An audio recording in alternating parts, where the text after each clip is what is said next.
Hey guys, it's Morgan, and in this video we're going to show you exactly what all those shortcut keys do in a real timeline. So we're going to start with just the top row of the keyboard, and we'll start with the letter Q. That was the zoom out tool. So as you can see, I'm using the letter W now for the zoom in. See how the clips are getting larger? For example, this clip here, it's getting bigger. And then when we hit Q, it basically zooms out and shows our entire timeline. So then we're going to go ahead and go to the next one is zoom in. We're using that W. See, our clips are pretty short. It would be hard to kind of fine tune these clips here. So we're just going to zoom in with the letter W.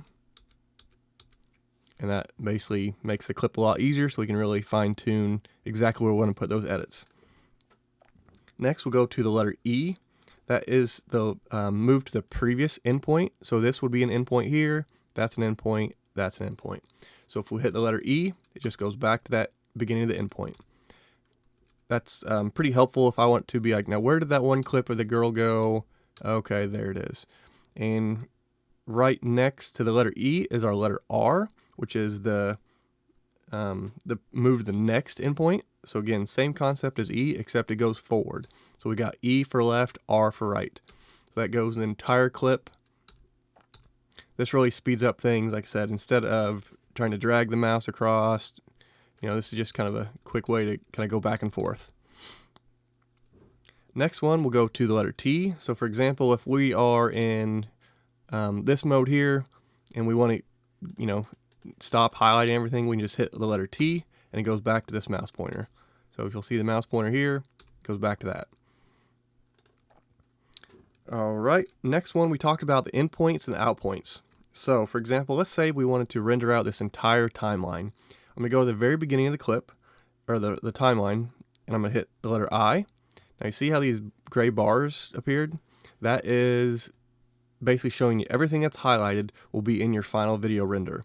So that's not a big deal if everything that's on your timeline you're going to render out. But let's say we were saving those clips for later and we didn't really like them, they didn't look great, so we're going to save them if we have to use them, but we really just want these clips here. So right now, this is going to render out this entire timeline. So it's going to have like from 3 minutes to almost 9 minutes of just blank, dead black space. I've done that on occasion.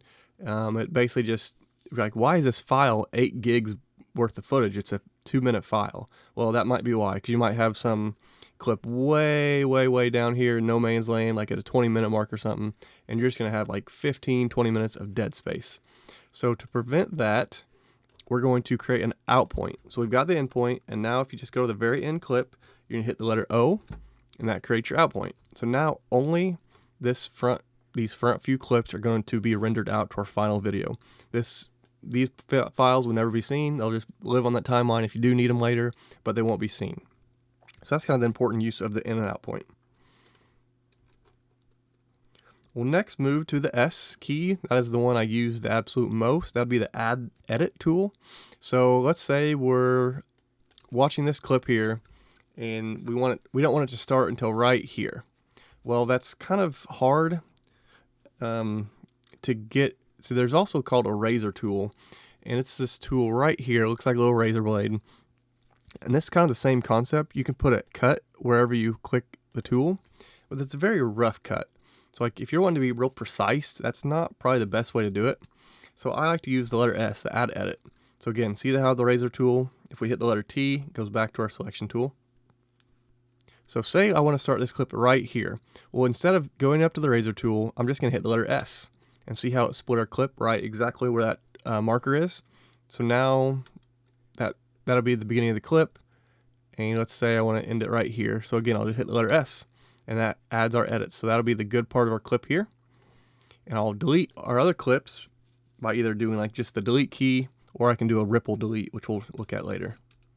All right, so our next key that we're used quite a bit is the step forward and step back key. So the step back key is the letter D. I'm going to zoom this in so we get a little bit closer to that clip a little bit larger. And say right where he touches that dumbbell or the kettlebell is where I want to start this clip.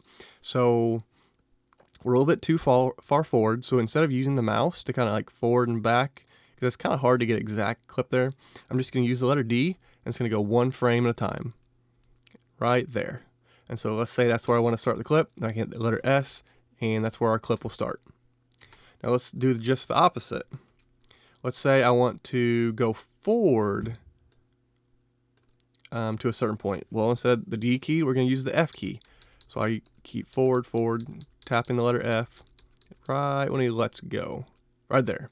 So again, it gets us a lot more precise action with our editing. That's where I use those keys on my pointer finger and middle finger on my left hand, because it's some I use quite often. So it's really handy to have those right there. All right, we're going to move down to the bottom row. So we'll start with our Z key. Z is that apply video crossfade. All right, we're gonna go to a clip here where we can use the letter Z. So we're gonna click right there where we want it to go. We're gonna hit the letter Z. That's gonna do a cross dissolve. You can see it pops up with that little brown bar and says cross dissolve. So basically that's gonna fade the clips between each other. Now again, I'm not a big fan of transitions, but I mean, in some cases it is useful. But this just gives you an idea of how that works. Same thing with the cross audio. We use the letter X. Same thing, same brown bar, and you won't really be able to hear it on this clip, but it'll basically smooth in that audio. Or I like to use it at the very end as well. So say this was the very end of the song, or just the video in general. I'm gonna kind of fade that music out slowly, so it kind of has a nice softening endpoint versus a hard endpoint. So I guess one of the first keys I probably should have covered was the space bar as well. The space bar, I'll just hit that with my left thumb. It plays the clip, plays it, stops it. Pretty simple there.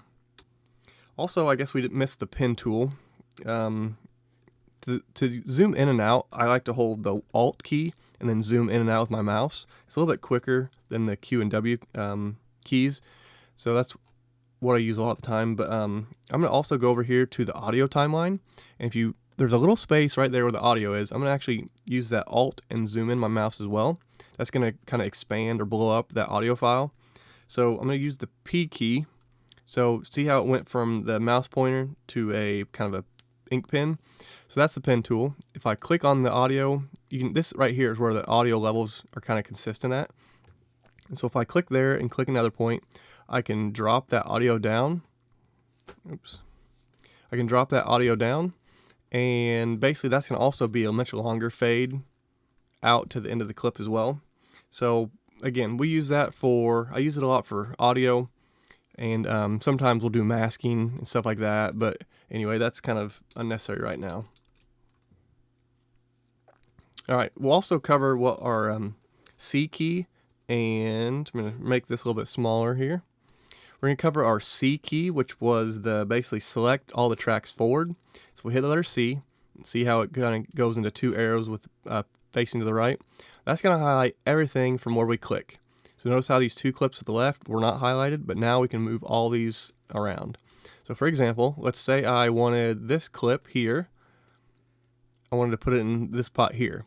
Well, instead of having to, move each one of these by themselves, I can just simply do letter C, highlight them all, move them over, and drag which clip I want where. Next, we're going to be talking about ripple delete. Ripple delete is another key I use quite often. It's basically saves a lot of time. It's kind of like a magnet tool where it kind of keeps everything nice and tight, won't leave any blank spots. So let's say I'm going to cut this clip here with the letter S.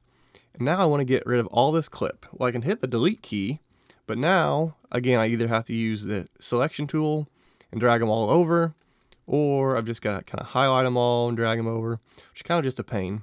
So what I can do is I can highlight that blank spot there and hit delete, or when we had the original clip when we cut it, so say we put our cut there, I can just highlight that clip and hit the letter V, and it ripples deletes. So again, it's taking this clip and it's moving from there all the way over to butt up to this clip here. So there's going to be no dead spots, no blank spots. It's going to go right from one clip to the next. So those are basically all the important hotkeys or the shortcut keys that I use in Premiere Pro. So when we're going through edit tutorials, those will be kind of pretty important to have set up as the same as I. Because when I say I hit the letter S, as long as S is the add edit, that's going to make things nice and simple, nice and easy.